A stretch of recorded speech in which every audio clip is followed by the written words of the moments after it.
pangan. Baik, terima kasih Bapak. Dan kami persilakan pula panelis Profesor Dr. Insinyur Haryadi Kartodiharjo untuk mengambil undian daftar pertanyaan dari wadah. Mohon diperlihatkan huruf yang tertera.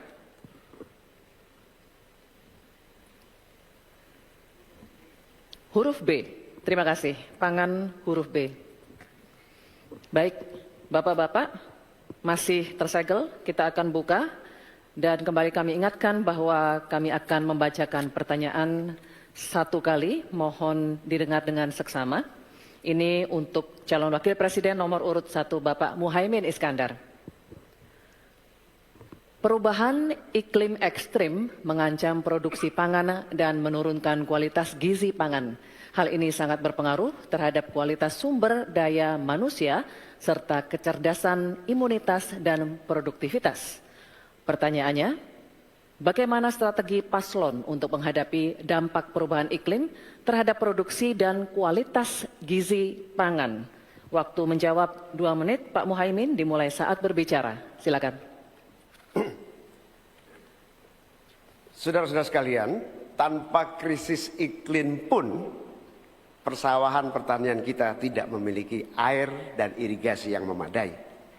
Bahkan lebih fatal lagi dalam mengadakan pengadaan pangan nasional, petani tidak dilibatkan dan bahkan hanya melibatkan korporasi. Ini yang harus kita rubah.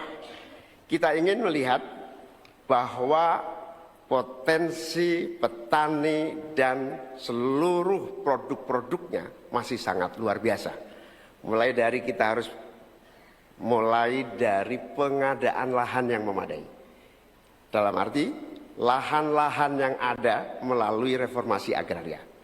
Reforma agraria menjadi prinsipnya. Yang kedua, petani kita harus kita beri pupuk yang cukup dengan harga yang terjangkau. Bahkan banyak petani punya duit sebetulnya, tapi pupuknya tidak ada. Bagaimana mungkin?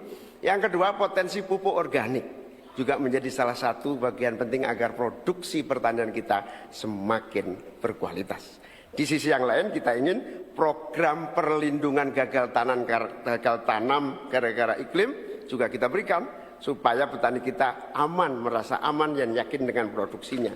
Pengembangan irigasi dan subsidi pupuk tidak bisa dielakkan. Tidak boleh kita melakukan pembiaran petani kita sehingga kita kekurangan pangan, petani kita tidak diberi kesempatan untuk mengisi kekurangan pangan itu. Kualitas pangan kita bergantung juga kemampuan kita memfasilitasi agar petani kita lebih produktif lagi. Dengan cara ini, desa-desa kita libatkan untuk menjadi bagian dari satu kesatuan pengadaan pangan yang berkualitas, sekaligus kita hentikan untuk ketergantungan dari pangan di luar produksi kita sendiri. Baik, terima kasih. Selanjutnya, kami persilakan calon wakil presiden nomor urut 2, Bapak Gibran Rakabuming Raka untuk menanggapi. Waktu Bapak 1 menit dimulai ketika Anda berbicara, silakan. Baik, terima kasih. Enak banget ya Gus ya, jawabnya sambil baca catatan tadi. Kuncinya di sini adalah ekstensifikasi dan intensifikasi lahan. Kemarin, tahun lalu kita sudah bangun pabrik pupuk di Fak-Fak. Kuncinya untuk meningkatkan produktivitas, ya kita harus genjot kawasan industri pupuk.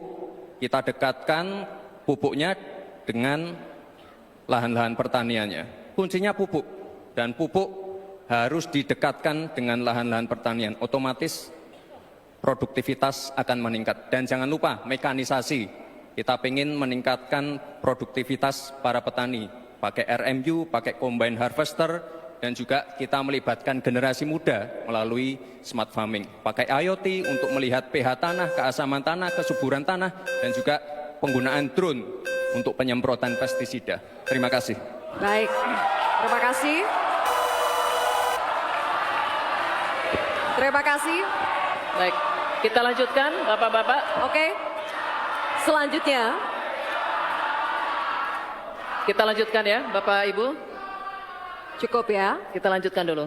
Selanjutnya giliran calon wakil presiden nomor urut 3, Bapak Mahfud MD untuk menanggapi juga. Waktunya 1 menit Bapak, dimulai ketika Anda berbicara. Silakan. Ya, kan masalahnya itu salah satu yang sering kita dengar, lahan berkurang, petani berkurang.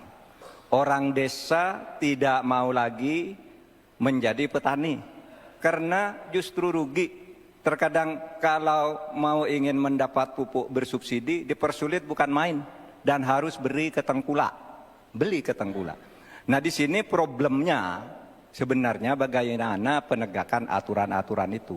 Kami di Jawa Tengah itu pernah punya program di mana Pak Ganjar waktu jadi gubernur waktu itu membuat 29 badan usaha milik petani yang itu efektif untuk membantu petani saling menolong menggarap tanahnya sehingga dia kerasan di desa. Yang saya tanyakan, kebijakan hukum apa yang akan dilakukan untuk mengatasi masalah ini? Terima kasih. Baik, terima kasih Pak Mahfud MD.